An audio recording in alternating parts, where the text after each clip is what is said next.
Washington state lawmakers continue their efforts to agree on a budget. Both the House and the Senate have now passed their proposals, but the work is far from over. That is because Governor Bob Ferguson has to approve them first. KREM 2's Amanda Rowley listened to a news conference where Ferguson shared his concerns about those proposals. She is live tonight with what he is saying. Amanda?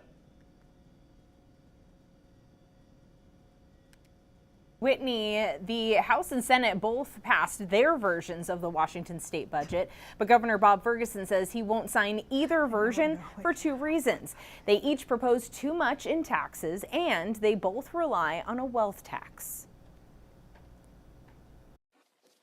Washington Governor Bob Ferguson is addressing the state's operating budget just 3 weeks before the conclusion of the legislative session. And I want to start by saying how much I appreciate the hard work of both the House and the Senate. But he says if the legislature wishes to complete its work on time, it needs to immediately move the budget discussions in a significantly different direction. Governor Ferguson believes the wealth tax is untested, difficult to implement, and he expects it will face an immediate challenge in court. The legal arguments for a wealth tax are untested.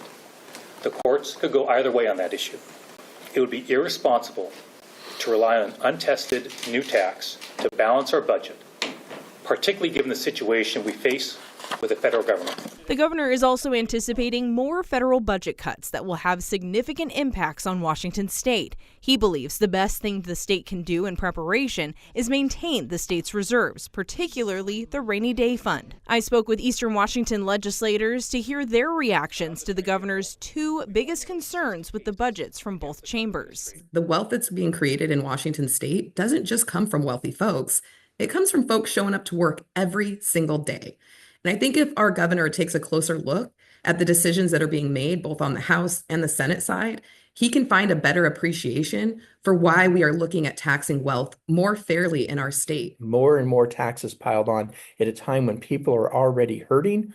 Right now, insurance is going up. I mean, your homeowner's insurance is going up, your car insurance is going up, food is going up. And so now we're going to go for massive, the largest tax increase in state history is what was being proposed. The citizens of the state cannot handle it at this time. Session is April 27th, which means the clock is ticking for Washington lawmakers to approve the state's budget. Amanda Rowley, KREM 2 News.